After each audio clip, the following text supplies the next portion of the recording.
Hoy toca hablar de prevención, de lesiones, de cosas muy importantes que yo creo que os van a interesar y vais a entender un poquito más el baloncesto junto a Nacho Escribano. ¡Vamos allá!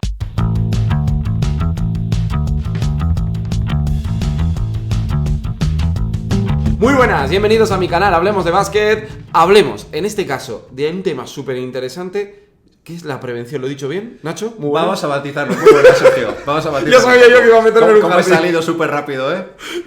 Es que este es un tema que son las lesiones, la fatiga, prevenir.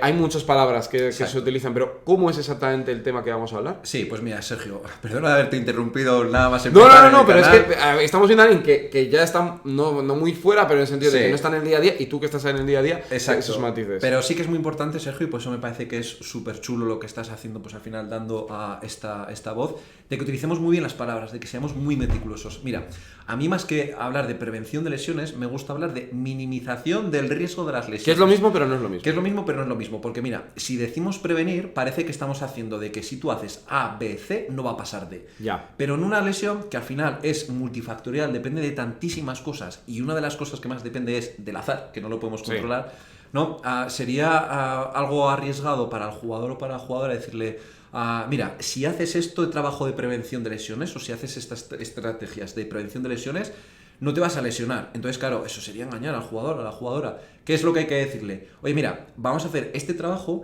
porque haciendo todo esto vamos a minimizar el riesgo de que pueda ocurrir una lesión.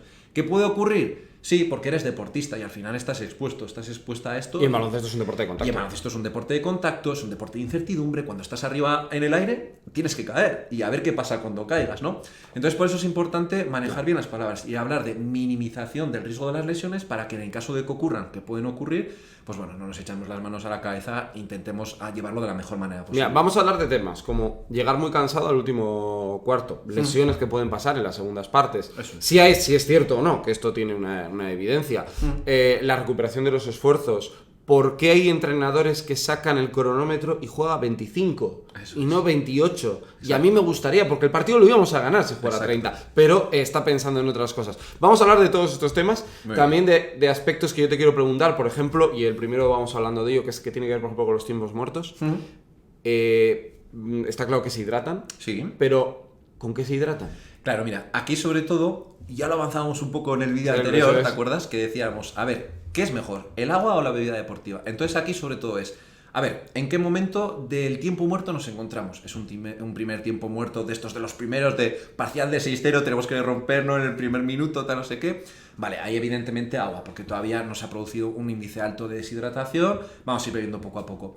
Si vemos que es un partido, por ejemplo, que se nos puede ir a la prórroga, porque ya muchas veces como entrenador, ¿no? Tú ya dices, este partido igual... O sea, tú ya estás... O sea, esto es el que está ahí preparando, no digo el primer entrenador, no el Peñarroya, el Mumbrú, el Jos Mateo. O sea, los que estáis detrás ya estás preparando eso. Podrías estar atento, porque tú al final, en ese trabajo un poco de scouting, de estadísticas, de saber cómo es el otro equipo y todo esto, si ya nos ponemos desde el punto de vista de la performance, del rendimiento deportivo, a ver, no puedes predecir qué va a pasar, ¿no? Y al final, pues las apuestas deportivas, si no, se irían un poco a la pena y por eso, pues, están, ¿no? Pero claro, si tú ya más o menos dices, a ver, sé que este partido se me puede ir a la prórroga, o este partido va a tener, pues, se va a alargar muchísimo en el tiempo, porque va a haber muchas interrupciones por el tiempo muerto. Sé que por las condiciones del partido es un derbi, por ejemplo, imagínate un Bilbao Basket contra el Baskonia. Sé que va a haber interrupciones, que tal, no sé qué, que el partido se puede estirar. Pues como es un partido que igual se alarga demasiado en el tiempo, igual ahí sí que puedo ir haciendo alguna estrategia de bebida deportiva, porque sé que el partido se va a alargar. O imagínate que ya estoy pensando en que, mira, este partido sé que lo voy a pasar, pero es que ya me viene al siguiente, el de Euroliga. O sé que enseguida me viene... los que juegan un partido viernes, domingo. Claro, exacto. Vale. O por ejemplo en un formato Copa del Rey, por ejemplo, que tú dices, bueno, este partido, a ver, las cosas como son, yo creo que lo voy a ganar, voy a ir pensando ya en la recuperación del siguiente día. Entonces... aquí estás jugando el partido, pero estás ya pensando en el calendario. Entonces, por eso te digo que para mí, en estas estrategias, lo primero sería pensar tiempo. Tiempo intrasesión, o sea, tiempo dentro del propio partido, en qué momento del partido nos encontramos, y tiempo de recuperación pensando en el siguiente partido. ¿Vamos a tener tiempo? Pues seguimos hidratando con agua. ¿No vamos a tener tiempo? Igual hay que empezar a valorar opciones de bebida deportiva. Por eso te digo que, bueno, es un poco...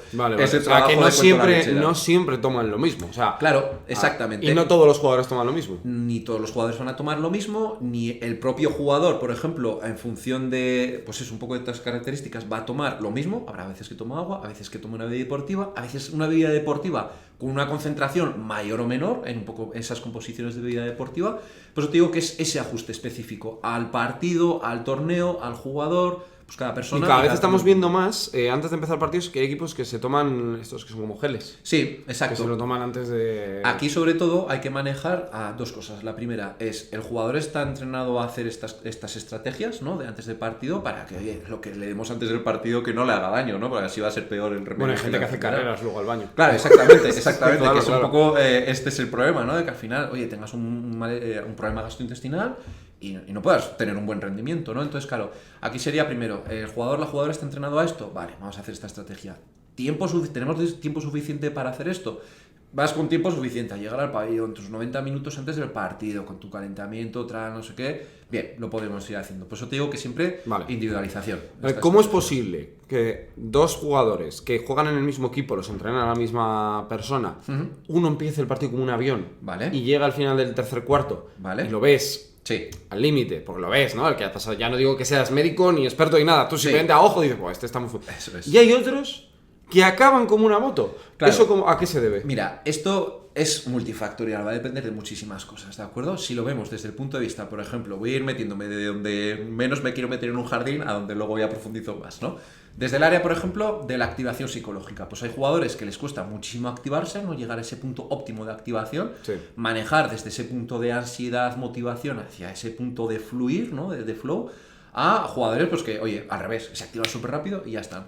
Desde el punto de vista de la preparación física, hay jugadores que enseguida, después del calentamiento, ya tienen ese punto de explosividad y ya están, e incluso que cuando entran y vuelvan a salir al campo, pues esa potenciación, pues la activación enseguida, pam, pam, pam, ya vuelven otra vez a meterse y activarse, jugadores que les cuesta más.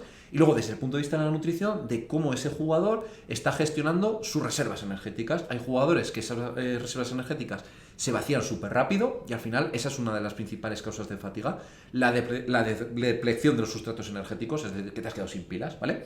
Que te has quedado sin pilas o que has acumulado muchas sustancias de desecho y que entonces eso hace que la fatiga se vaya generando. Entonces puedes encontrarte con un jugador que se vacía muy rápido y acumula sustancias de desecho muy rápido, o con jugadores que van vaciándose poco a poco, porque tienen una buena preparación, primero porque vienen bien preparados desde el principio, porque han llegado con esos depósitos de energía cargados desde el principio.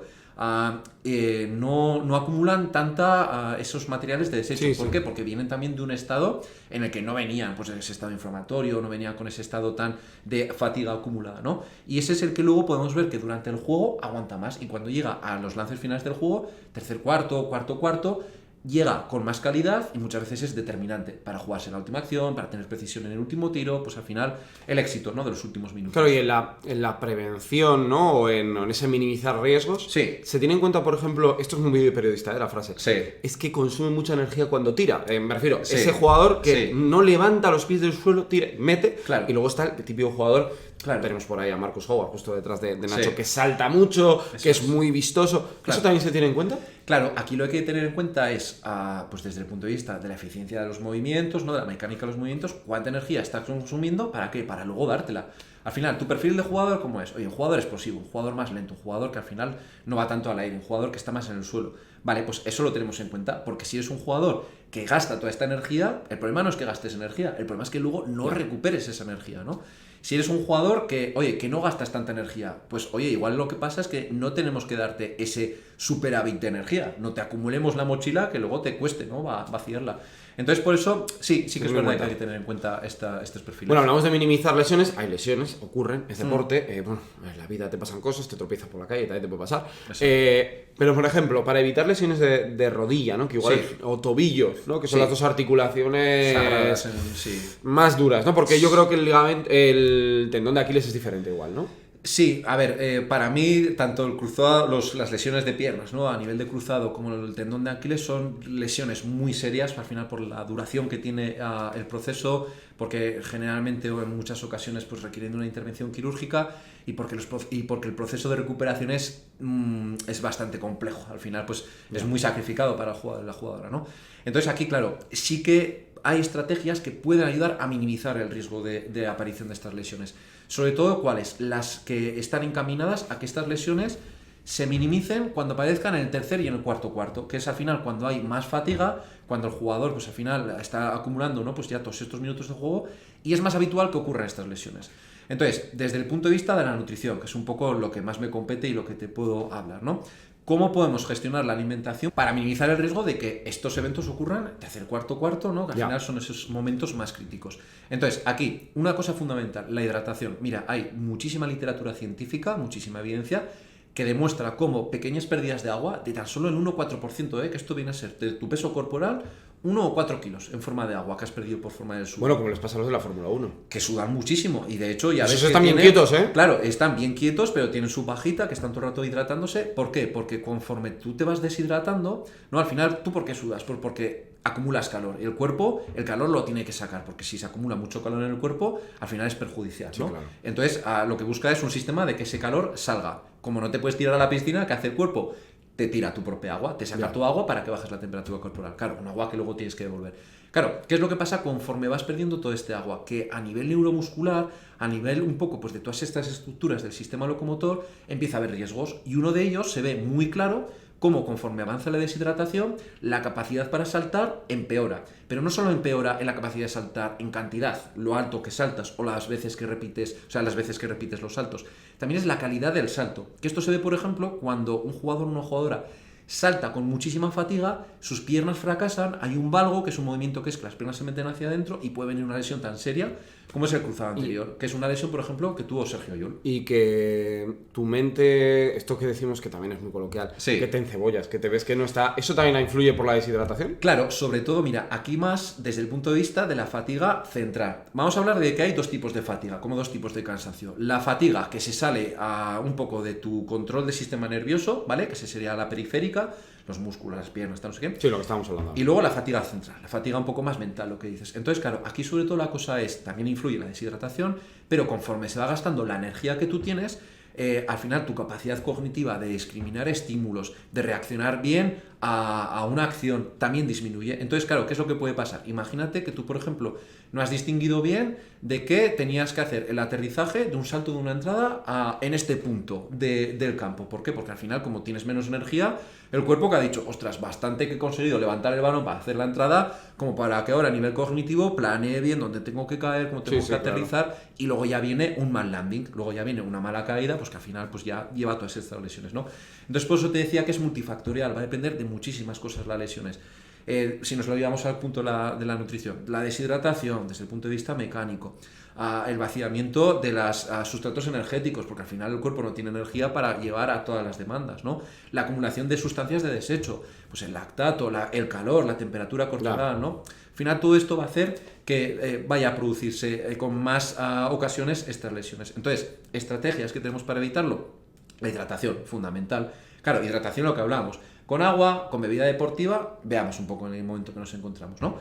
Más estrategias, desde luego preparar al organismo, es decir, que vayamos a jugar este partido con suficiente aporte de hidrato de carbono, con suficiente aporte de proteína, de calidad. Tener una buena base de preparación. Tener una buena base. No te pongas si no sabes hacer, no te pongas a jugar en la élite el primer día. Tener una buena preparación física que te permita dar capacidad a estos movimientos y al final pues intentar minimizar con todas estas estrategias. Claro, es que esto es un tema, yo creo que es importante. Luego, por cierto, esto lo sumo yo, se entrena, no en todos los libros, pero en la élite se entrena en saber caer. Ahora que lo has dicho. Exacto. Yo me acuerdo mucho de Chris Voss, sí. Que hay si lo puedo pongo una imagen, que caía con los brazos así para no romperse las muñecas. Sí. ¿Te acuerdas que Bogut se hizo una avería? Y, sí, o sea, sí, eso se entrena, sí, no digo que igual en la LEP Plata, la LEP Pro, pero yo creo en NBA seguro, claro. Y hay muchos jugadores que se les entrena. Claro, y desde bien pequeños. Aquí tenemos a entrenadores que desde muy pequeños lo hacen muy bien y los preparadores físicos cada vez lo están haciendo mejor, de que desde que son muy jovencicos, y muy jóvenes las chicas y los chicos que juegan a básquet, enseñarles a saltar, pero enseñarles a aterrizar. Caer. Con una pierna, con dos piernas, después de chocar, después de un contacto. Cuando vas al suelo. Cuando vas al suelo, después de haber tenido un movimiento de una reacción, imagínate, un desplazamiento tipo flash, que has salido a hacer la defensa de bloqueo, y luego, oye, que tienes que hacer un dribbling, ¿no? Porque al final, pues que te viene la defensa o que te viene el que sea, ¿no?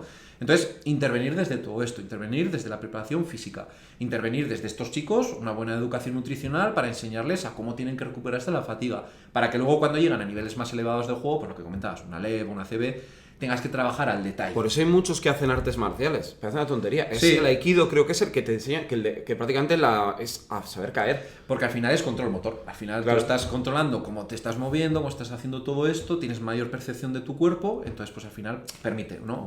Mira, ahora que lo he dicho, hacer boxeo que hacen muchos, o kickboxing, ¿no? Aunque no se peguen, me refiero, pero que sí. hacer los deportes que hace un boxeador Sí. es bueno para prevenir lesiones, porque hay muchos que lo hacen, ¿eh? Claro, hombre, aquí desde luego lo mejor sería que viniese un preparador físico, ¿no? Y te Sí, hablase sí, un poco pero de me todo refiero esto. en ese aspecto de prevención. Pero mira, si te lo hablo desde el punto de vista de la fisiología, ¿no? Al final, pues un poco lo que estoy viendo con mi tesis doctoral y tal, sí que es verdad de que sobre todo lo que te ayudaría es un poco a esa capacidad de discriminar estímulos, Claro. de hacer un poco ese trabajo anticipatorio, ¿no? Y al final, pues poder tener una mejor respuesta. Pero lo que está claro es de que tú en básquet tienes un montón de estímulos, los entrenadores hablamos mogollón de toma de decisiones, ¿no? Todas estas cosas. Entonces, para mí, un poco mi punto, un poco más investigador de baloncesto, no es, ¿tienes una capacidad para percibir el estímulo? Ya. Porque si tienes buena capacidad para percibir el estímulo, luego la respuesta puede ser mejor. Entonces, para percibir el estímulo, te has entrenado bien, tienes suficientes estímulos durante el propio entrenamiento, estímulos auditivos, estímulos visuales, estás preparado para hacer frente a estos estímulos, tienes energía, has desayunado bien para hacer un buen entrenamiento, estás en un estado bueno de hidratación para poder hacer frente a un estímulo pues que al final va a ser exigente, lo que hablabas, oye, tienes una prehabilitación física para poder hacer esta actividad. Entonces, bueno, no me haría falta irme a casos extremos del boxeo, ¿no? De decir, oye, necesito este trabajo complementario. No, en pista lo puedo hacer. Y mi trabajo fuera de pista, ¿qué podría ser? Mi trabajo de alimentación, mi trabajo de preparación física, un poco todo esto. Oye, yo la última, sobre este tema, esto lo hemos contado en un mundo idílico en el que el entrenador entiende, respeta la palabra, respeta a su staff. Pensemos Escariolo, ¿no? Por poner un ejemplo así. Sí. Pero muchos, yo diría que el 99%. Pero luego ha habido pues casos de gente pues, que toma sus propias decisiones. Digo porque las últimas semanas hubo bastante discrepancia con Dusko. Siendo un muy buen entrenador, ¿eh? O sea, no es una crítica a Dusko. Pero es un entrenador que es autónomo, o sea, toma sus propias decisiones. Si el preparador físico le dice, corremos, te dice, a mí me parece mejor 5. Sí. No sé cómo lo veis vosotros. Claro. Los descansos, vamos a entrenar 4. ¿Esto cómo lo gestiona? Claro. Desde vuestro punto de vista para evitar una lesión. Claro, mira, aquí yo vendría un poco en el segundo punto, ¿no? Porque al final aquí la comunicación sería el entrenador le ha comunicado algo al preparador físico y el preparador físico a mí me viene como nutricionista y me dice, mira, estas van a ser las intensidades que vamos a manejar, esta va a ser nuestra carga física, tú desde la nutrición prepara al jugador y recupéralo. Vale, entonces claro, aquí sí que sería un poco ese trabajo de intentar hacerle ver al entrenador sin nunca imponer, siempre desde una recomendación, siempre un poco desde esa postura profesional, ¿no? Y querer conservar tu puesto de trabajo. Exacto, sin tampoco meterte en muchos líos, sin tampoco en decir, oye, mira, yo al final, yo puedo asesorar, yo puedo aconsejar. Mira, hay una experta, Lorena Torres, que trabaja en el staff de Escariolo, ¿no? Que en una de las entrevistas decía que cuando está interviniendo con sus jugadores les dice, mira, yo te voy a decir cómo te puedo ayudar, pero no te voy a imponer nada, ¿no? Entonces, trasladar un poco este mensaje que daba Lorena al staff también, ¿no? Pues como nutricionista o el preparador físico, ¿no? O incluso ese trabajo multidisciplinar, el nutricionista y el prepa y la entrenadora, y decirle, mira, nuestro punto de vista, nuestro punto de partida es que habría que hacer las cosas de esta manera, este es nuestro consejo, no te vamos a imponer nada, tú eres el entrenador, tú tienes la Claro, pero tú palabra. tienes que saber, ¿no? Me refiero, si cuando viene un perfil de entrenador, tú ya Exacto. sabes a lo que atenerte, ¿no? Y entonces, bueno, claro, aquí vamos va a haber entrenar. entrenadores en los que tienes que mantenerte un poco en esa distancia, ¿no? Decir, oye, este es mi consejo y si lo quieres lo tomas y si no, no. Y a otros que igual son más abiertos, ¿no? Y tienen más esa capacidad de, a ver, pues venga, enséñamelo con números. Oye, esto que me estás diciendo, a ver, demuéstramelo, ¿no? O simplemente, pues igual con un café ya se presta a abrir, ¿no? A que lo puedas escuchar. Entonces, bueno, pues en este sentido, pues intentar amoldarte, ¿no? Dentro de lo que es tu conocimiento científico y que sabes que las cosas se deberían de realizar de esta manera, lo que has dicho, saber de que no es el mundo ideal, de que tienes que moverte en la manera que puedas y ajustarte a tu trabajo. ¿Cómo ha sobrevivido las generaciones de los 80, los 90, el 2000? Cuando se entrenaba dobles sesiones. Claro. O sea, esta es mi reflexión, así que me queda, ¿eh? Sí. Porque ahora hemos hecho el ejemplo de Dusko. Sí. Pues Malkovich, todos los entrenadores balcánicos. O sea, Claro. aquí ha sido una barbaridad. Que hay Claro. mucha gente, y han pasado por aquí muchos por el canal, que han entrenado, han contado anécdotas 1000. Es increíble que sigan en pie. Sí, exacto. O sea, de Porque verdad. ahora, por ejemplo, veía el caso, creo que era de Dirk Nowitzki, que me llamó muchísimo la atención. Cuando tuvo que hacer la entrega de premios y todas estas cosas, Él hablaba de que no podía estar mucho tiempo en la ceremonia porque su físico no le permitía. Bueno, estaba muy cojo. Creo que era de Nowitzki el que decía esta anécdota. Entonces, eso es un poco la idea, ¿no? Y al final, pues bueno, desde el ámbito de la preparación física, muchos compañeros lo dicen, ¿no? Desde la fisiología deportiva, ahora los grandes profesores también lo dicen muchísimo, ¿no? De que realmente no es entrenar más, es entrenar mejor. Y que a día de hoy, a Dios gracias, estamos entrenando mejor, estamos entrenando todavía más de lo que quizás deberíamos, pero sí que por lo menos tenemos esa visión, ¿no? De que el descanso hay que respetarlo y que ese descanso es fundamental. No, es que hay dos ejemplos, para cerrar el vídeo. El Chapu, por ejemplo, siempre ha contado que cuando se levanta le cuesta un rato, porque le duele todo. Claro, exacto. Eso es una consecuencia del deporte. El deporte de élite en general no es bueno, o sea... Sí, tiene esa... Tanto que nos apasione y nos guste, para el deportista, bueno, Rafa Nadal, por poner otro ejemplo. Pero hay otro muy heavy, que es Batistuta, ¿no? ¿Te acuerdas de Batistuta? Sí. Que dice, pues lo dijo un poco de esto, que le dolían tanto las piernas que mira, que si me las quitan mejor, ya es forma excesivo, pero que le dolían mucho. Exacto. Entonces muchas veces también con el jugador es sabiendo de que va a entrenar con dolor, cómo gestionamos el umbral del dolor, esto. claro. Rafa Nadal es el ejemplo de eso. Claro, entonces lo que hablábamos de esta minimización de las lesiones, ¿no? De decir, vale, sabemos perfectamente que es multifactorial, que depende de muchas cosas. Vale, también es muy importante saber en qué punto de dolor está el jugador o la jugadora. ¿Para qué? Para también saberlo manejar, de decir, oye, este es nuestro punto crítico. ¿Te acuerdas que decías lo de esos jugadores que juegan con 25 minutos de reloj? ¿Te acuerdas de las normas Jordan, de que tenía ese número, no? Pues que al final las ciencias del deporte y al final un poco pues todo ese conjunto holístico de nutrición, psicología, preparación física, te permite establecer una posible predicción o una posible anticipación de decir, mira, si este jugador o esta jugadora sobrepasa este umbral de minutos o este umbral de intensidad, se va a disparar el riesgo lesional. Entonces, por eso juegas, ¿no? De esta manera. O por eso juegas, por ejemplo, lo que hablamos al principio del vídeo. Tu jugador que no tienes ningún problema, con agua. Tu jugador que te fatigas muchísimo, vida deportiva. Tu jugador que necesitas estrategia, nos vamos y luego los equipos, que esto no sé si es cierto o no, pero es también muy tópico, equipo que se lesiona uno, van a venir uno detrás de otro, si no lo gestionas bien, porque... si una plantilla corta, claro, exacto, tienes que hacer muchos esfuerzos. Exacto, porque cuando se lesiona una pieza, aquí hay que ver un poco qué es lo que ha pasado. Esto es como cuando falla un componente, ¿no? En un ordenador, en una cadena, en una empresa. Oye, ha fallado una pieza. ¿Por qué ha fallado? Ha fallado pues porque la pieza era defectuosa. Imagínate, pues porque el jugador, oye, tenía un componente anatómico, pues que era más fácil que se ha roto el ligamento cruzado porque él tiene esa tendencia. Porque tenía esa tendencia. Oye, es porque estamos manejando mal la maquinaria, pues porque estamos entrenando mal, la preparación física no está siendo correcta. Cuando hay 6 lesiones musculares, ¿no? Ahí se empiezan a mirar. Exacto. Y luego también tener en cuenta lo que has dicho, de que esta pieza se ha estropeado. Vale, ¿qué es lo que va a pasar? Que el resto de las piezas van a tener que trabajar más. Entonces, más atención a que esta pieza se ha estropeado, trabajemos por recuperarla, rehabilitación de lesiones, pero también trabajemos, ¿por qué? Porque estas piezas no sobrecarguen su trabajo. Cuidémoslas más que nunca, que van a tener que hacer más trabajo que el que están haciendo antes. Bueno, Nacho, lo hemos pasado muy bien, ¿no? Genial. Yo creo que es un tema muy interesante, a la gente le mola, hablar de esto, ya sabéis que a nosotros nos encanta también, así que podéis dejar más temas por aquí, por supuesto en la membresía tenéis contenido exclusivo, por supuesto, con Nacho. Un abrazo muy fuerte, cuídate. Gracias, Sergio. Perfecto, mira, te he dicho.